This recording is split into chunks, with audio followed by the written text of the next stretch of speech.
Encamíname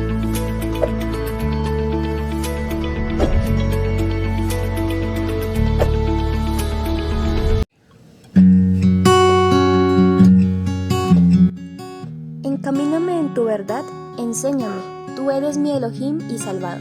En ti pongo mi esperanza todo el día. Salmo 25:5. ¿Quieres aprender más de la palabra de Yahweh? Pues te doy la bienvenida a un lugar para la verdad. Reflexiones en donde podrás aprender con toda tu familia, desde la comunidad Llamas de Fuego para las Naciones SOAS. Quiero que meditemos hoy, vayamos al libro de Primera de Reyes y hablemos de un personaje muy especial, un personaje que en lo personal me gusta mucho porque tiene muchísimas cosas para enseñarnos y es el profeta Elías. Y todos conocemos las historias del profeta Elías, ¿no? Un hombre con un carácter tremendo, un hombre que dicen muchos comentaristas por ahí, si el Eterno no se lo hubiera llevado, había terminado quemando todo el país, ¿no?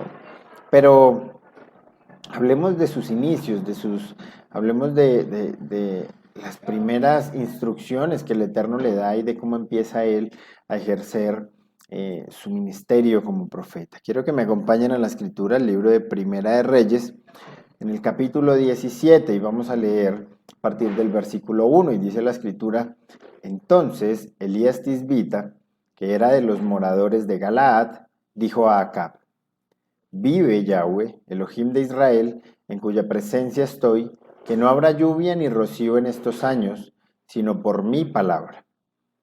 Y vino a él palabra del Eterno diciendo: apártate de aquí y vuélvete al oriente, y escóndete en el arroyo de Querit, que está frente al Jordán. Beberás del arroyo, y yo he mandado a los cuervos que te den allí de comer. Y él fue e hizo conforme a la palabra del Eterno, pues se fue y vivió junto al arroyo de Querit, que está frente al Jordán. Y los cuervos le traían pan y carne por la mañana, y pan y carne por la tarde, y bebían del arroyo. Pasados algunos días se secó el arroyo, porque no había llovido sobre la tierra. Entonces, quiero que hablemos hoy de lo que significa el arroyo de Querit. ¿Qué significa el arroyo de Querit en tu vida? Hay muchos títulos para esta enseñanza, ¿no? Yo lo dejo para que usted lo ponga eh, a, a su voluntad, a su forma de ver, pero vamos a dejarlo como el arroyo de Querit en nuestra vida. Y entonces empezamos a analizar la vida del profeta Elías, ¿no? Elías Tisbita. Y entonces llega el profeta Elías en un momento crucial en la historia del pueblo de Israel, porque aparece repentinamente y se convierte de una u otra forma en un personaje muy fuerte espiritualmente, ¿no? Un personaje que sobresale de una manera muy grande en cuanto a la parte espiritual, en cuanto a si el pueblo quería tomarlo como un apoyo espiritual, precisamente en esos días tan difíciles, en unos días muy oscuros, si hablamos de la apostasía de Acab, del rey Acab, ¿no? Y entonces vemos cómo Elías viene y empieza a levantarse de una manera muy fuerte, pero vemos también cómo muchos no quieren escucharle, ¿no? Cuando miramos el nombre de Elías, vamos a ver que se llama Yahweh es mi Dios, Yahweh es mi Elohim. Y entonces vemos a un Elías en los días cuando ese gobierno de Acab, lo decía hace un momento, apoyaba básicamente la adoración a Baal, la adoración a otros dioses, ¿no? Y vemos cómo desde ese momento, partiendo del nombre del profeta, le estaba diciendo la verdad al rey, ¿no? Partiendo del nombre del profeta, le estaba recordando a este rey extraviado, a este rey apartado, lo que era el camino al cual debía regresar. Y entonces nos encontramos, hablando un poquito del contexto, nos encontramos con que casi que toda la tierra parecía estar en apostasía, ¿no? Todos los habitantes del país en ese momento parecían estar en apostasía. De los cientos o de los miles de personas que vivían en Israel, pues aparentemente no había esperanza, no había ni la más mínima esperanza, porque si ustedes lo recuerdan, hay un momento en que el Eterno viene a Elías y le dice, hombre, Elías, todavía quedan 7,000, pero para este momento, pues él no lo sabía, ¿no? Habían 7,000 que no habían doblado rodilla a Baal, pero Elías no lo sabía, es decir, estaban escondidos, estaban muy bien escondidos, estaban eh, muy bien, estaban apartados de una u otra forma. Entonces, eh, tal vez Tal vez por miedo, tal vez por la situación, tal vez por todo lo que se vivía, pero no era evidente que hubiera mucha gente siguiendo al Eterno, al Elohim de Israel, siguiendo o con muchas ganas de seguirlo, ¿no? Y de enaltecerlo. Ahora, hay algo que me llama la atención grandemente y es que Elías le dice algo al profeta Acab y es que le, le dice y le afirma que no va a haber lluvia ni rocío durante esos años, sino por la palabra. Dice Elías, por mi palabra. Ahora, nos damos cuenta que esto es un respaldo grandísimo. Nos damos cuenta que en realidad lo que está diciendo Elías es, la palabra del Eterno está en mí. Yo llevo la palabra del Eterno.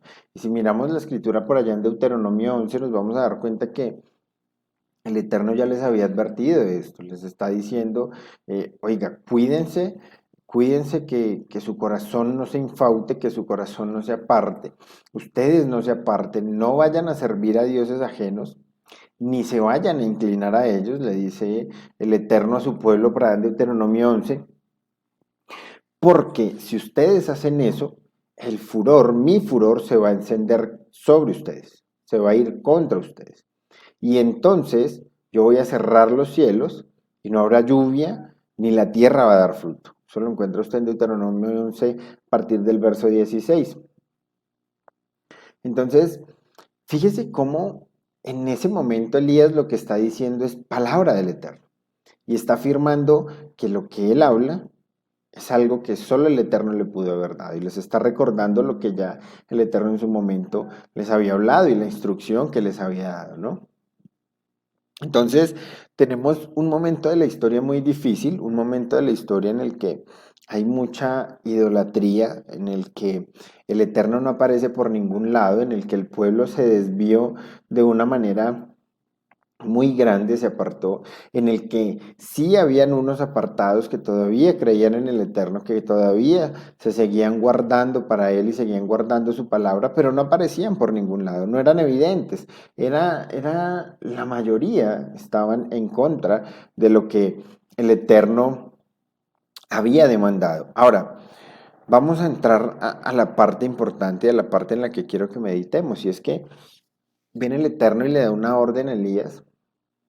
Le dice, vaya ante el rey Acab y dígale que por su idolatría, por su desobediencia, se van a cerrar los cielos, no va a llover durante 3 años. Y luego la orden del Eterno es curiosa, porque el Eterno le dice a Elías, y usted, por su parte, váyase, ¿cierto? Se le dio la orden de esconderse, de apartarse. Ahora, miren esto tan interesante, y esto es algo que me confrontaba mucho porque a veces tenemos en mente que el estar bien con el Eterno y que el crecer en el Eterno y que el estar haciendo las cosas de manera agradable para el Eterno es estar haciendo todo el tiempo, estar activos todo el tiempo, ¿no? Estar haciendo aquí, haciendo allá, estar metido en muchas cosas y a veces se tiene eso como idea y hay muchas personas que creen que cuando no se hace nada para el Eterno, que cuando no se está haciendo tal vez mucho aparentemente en la obra, entonces está mal y se está muriendo espiritualmente y las cosas están mal y tal vez está en pecado, tal vez cometió errores, tal vez abrió puertas mírenlo cómo está, Dios no lo usa, lo tiene ahí quieto, lo tiene ahí sentado. Y fíjese que el Eterno, la orden que le dio a Elías fue, hombre, vaya y escóndase.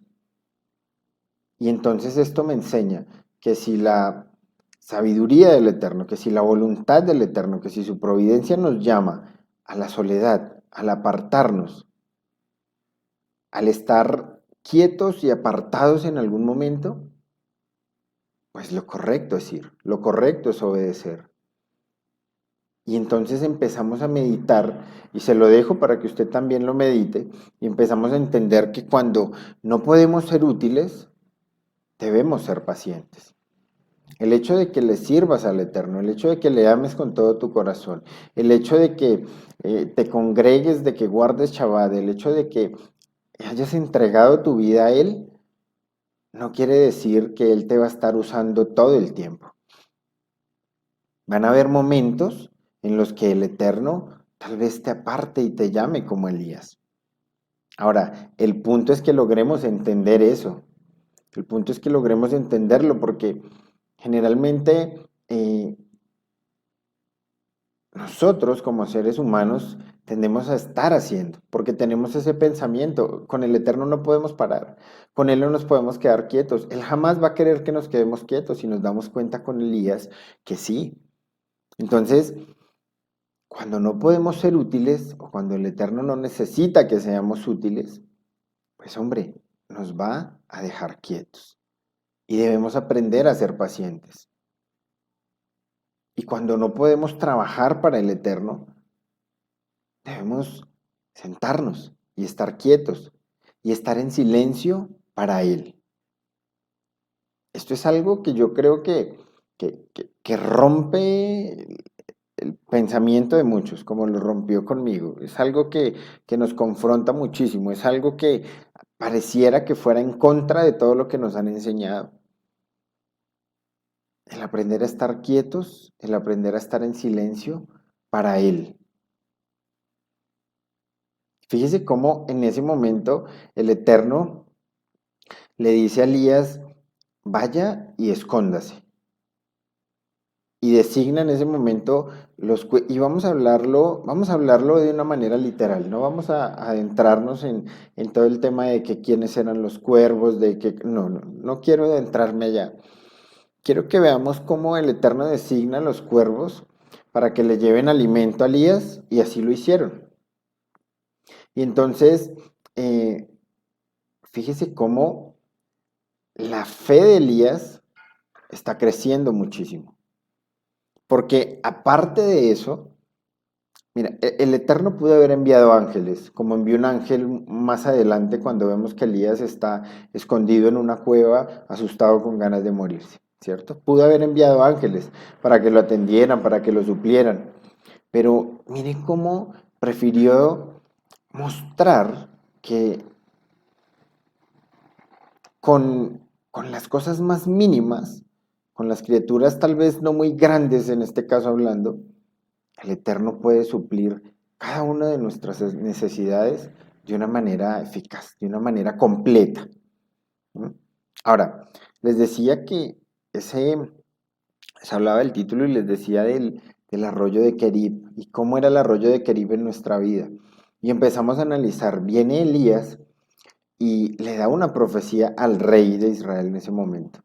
Y luego tiene que apartarse. Y el Eterno, una de las instrucciones que le da es, Elías, usted va a beber del arroyo de Kerib. Ahora, les dejo como tarea para que ustedes lo averigüen cuánto tiempo duró Elías en ese proceso. Pero fíjese que nos cuenta la escritura que dice la palabra que después de unos días, que pasados algunos días, el arroyo se secó.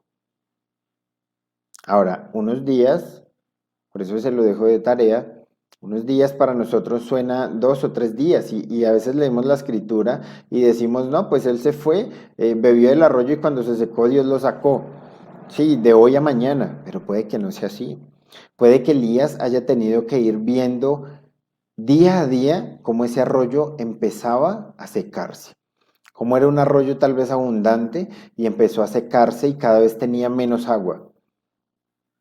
Y entonces quiero que entienda usted hoy que mientras que el arroyo se secaba, la fe de Elías crecía. Mientras que ese arroyo menguaba y se acababa, la fe de Elías crecía. Ahora, Elías no estaba cerca del reino de Acab. Elías estaba lejos. Y entonces, mientras el arroyo se seca, Elías tiene dos opciones: dudar del Eterno, preocuparse, angustiarse, porque el Eterno le dijo, quédese allá, que yo lo voy a suplir. En otras palabras, no vaya a salir a buscar decisiones, no vaya a meter la mano, no vaya a poner sus ideas, no vaya a imponer sus pensamientos, no vaya a salir a buscar ayuda, Elías. Yo lo voy a suplir. Es decir, Elías no podía salir corriendo de allá. Y de un momento a otro empieza a ver que ese arroyo empieza a secarse. Y tenía dos opciones: empezar a preocuparse, tal vez enojarse con el Eterno porque le estaba obedeciendo, pero en ese momento se estaba quedando sin agua. Tal vez empezar a reclamarle, a probarle o a preguntarle, ¿y ahora qué voy a hacer? Me voy a morir de sed. Que generalmente es lo que solemos hacer, quejarnos. O darse cuenta que aunque él no veía si en el reinado de Acab llovía, darse cuenta que la palabra que él le había dado a ese rey se estaba cumpliendo. La escritura lo dice, el arroyo empezó a secarse porque no llovía. Pero todos somos conscientes que si yo estoy en Bogotá y mis hermanos están en Soacha, puede que en Soacha llueva y en Bogotá no llueva. Y eso era lo que estaba viviendo Elías básicamente. Él estaba escondido, pero él no sabía si en el reinado, en la parte donde estaba el reinado de Acab, estaba lloviendo o no. Entonces también pudo haber tenido dudas. Son cosas que no nos dice la escritura y son cosas en las que los invito a meditar, pero puede que Elías hubiera preguntado y se hubiera cuestionado: Señor, ¿será que está lloviendo o no está lloviendo? Por aquí no llueve, pero allá, ¿cómo estará? Ahora, el arroyo fue menguando. Y Elías cada día se iba dando cuenta, aunque se quedaba sin agua para beber, se iba dando cuenta que su palabra se había cumplido. Se iba dando cuenta que la profecía que había dado se estaba cumpliendo. Se iba dando cuenta que ese Elohim al que él había decidido servirle no le fallaba, que ese Elohim no lo abandonaba y que lo que él decía se cumplía. Aparte que tenía el poder para cerrar los cielos durante el tiempo que fuera necesario. Y entonces yo te pregunto hoy, ¿cómo está ese arroyo de Kerib en tu vida? ¿Cómo estás? Tal vez estás pasando ese tiempo de estar quieto, de vivir de la misericordia del Eterno. Estás pasando ese tiempo en el que tal vez no haces muchas cosas. Tal vez tú eras de los que estabas hoy diciendo, estoy estancado, eh, no estoy haciendo nada, no estoy produciendo, en términos coloquiales. Tal vez la angustia está entrando, tal vez la duda, tal vez el cuestionamiento, pero yo te invito para que dejes de cuestionarte a ti mismo y vayas a la presencia del Eterno. Y le pides que sea Él quien te permita entender el porqué de esa quietud. Puede que estés como Elías. Ahora, si no lo has entendido, puede que ese arroyo que se va secando te lleve a quejarte y a volverte desagradecido y a volverte a enojarte y a cargarte contra el Eterno y a creer que todo se acabó y que ese es tu fin y que el Eterno se olvidó de ti. Puede que eso pase. Pero si tal vez el Eterno está ministrando hoy tu vida y estás entendiendo que es Él quien te apartó, que es Él quien te tiene lejos, que es Él quien te ha sacado del activismo tal vez, pues puede que tu fe empiece a aumentar. Puede que empieces a conocer a ese Elohim del que has hablado por muchos años, pero que tal vez no le has conocido de manera verdadera y correcta. Tienes la oportunidad de aumentar tu fe, de hacerte fuerte. Porque al final, cuando el arroyo se secó, si ustedes siguen leyendo, se van a dar cuenta que un día el Eterno vino y le dijo, bueno, ya se secó el arroyo, es tiempo de que usted se vaya. Y se encontró con la viuda. Y allí se mantuvo, y allí siguió su ministerio, y allí siguió siendo usado. Pero antes de ser usado en cosas aún mayores, fíjense que si ustedes lo leen, se van a dar cuenta cómo Elías, luego de este tiempo de quietud, luego de este tiempo de estar ahí bebiendo del arroyo y recibiendo alimento de parte del Eterno, fue cuando vino y resucitó a un joven. Cosas mayores vienen, pero necesitamos entender los tiempos del Eterno. Y necesitamos entender que hay tiempos del Eterno para una congregación y para una comunidad, pero que tú también caminas en los tiempos del Eterno. ¿Cuál es el tiempo del Eterno para tu vida en este momento? Medítalo. Y si no lo sabes, busca la dirección del Eterno.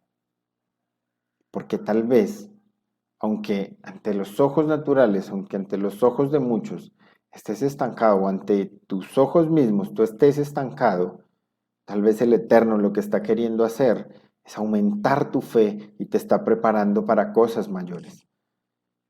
Tal vez necesitas conocerle más. Tal vez necesitas crecer más en Él, en intimidad. Tal vez necesitas dejar de hablar tanto y estar en silencio para escuchar su dirección y su instrucción. La escritura dice algo bien hermoso y lo recordaba ayer, con mi esposa, que para los que aman al Eterno, todas las cosas obran para bien. Quiero que oremos en esta noche. Quiero que le pidamos al Eterno que sea Él quien llegue a nuestra vida, quien se revele. Quiero pedirle al Eterno que sea Él quien traiga ese shalom, que traiga esa paz, que traiga esa dirección y esa instrucción. Que sea Él quien te permita entender que lo único que debes hacer es tal vez entrar al lugar secreto y estar en silencio, escuchando su voz. Grandes cosas tienes para ti. Y si tú eres consciente que no estás en pecado, que no estás pecando deliberadamente, como dice la Escritura, que te estás guardando y apartando para el eterno y hay cosas que no entiendes porque aparentemente no son lógicas, pues yo te quiero decir y recordar que el eterno tiene el control. Nada se sale de su control, nada se sale de su dominio, y mucho menos tu vida ni la mía. Por eso, oremos en esta noche y pidámosle al eterno que sea Él, llenándonos nuevamente. Bendito Rey, en esta noche te doy gracias, papá, por tu bendita palabra.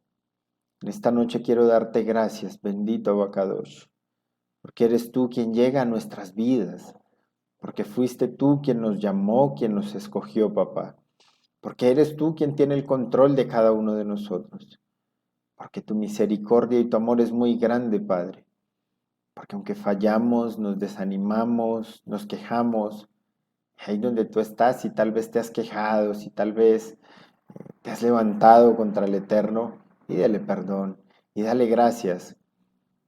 Porque hoy lo que te está diciendo es no me he olvidado de ti. Es cuando más cerca he estado. Es cuando más te he proveído. Es cuando más te he demostrado que mi misericordia está contigo. Bendito Rey, gracias Padre. Pongo en tus manos a cada uno de mis hermanos, papá. Solo tú sabes y conoces lo que cada uno de ellos están viviendo, lo que cada uno de nosotros vivimos. Solo tú sabes tal vez las batallas que se viven en la mente, los pensamientos, las dudas, las inseguridades, Padre. Solo tú sabes tal vez lo que cada uno de nosotros estamos viviendo y estamos enfrentando, papá.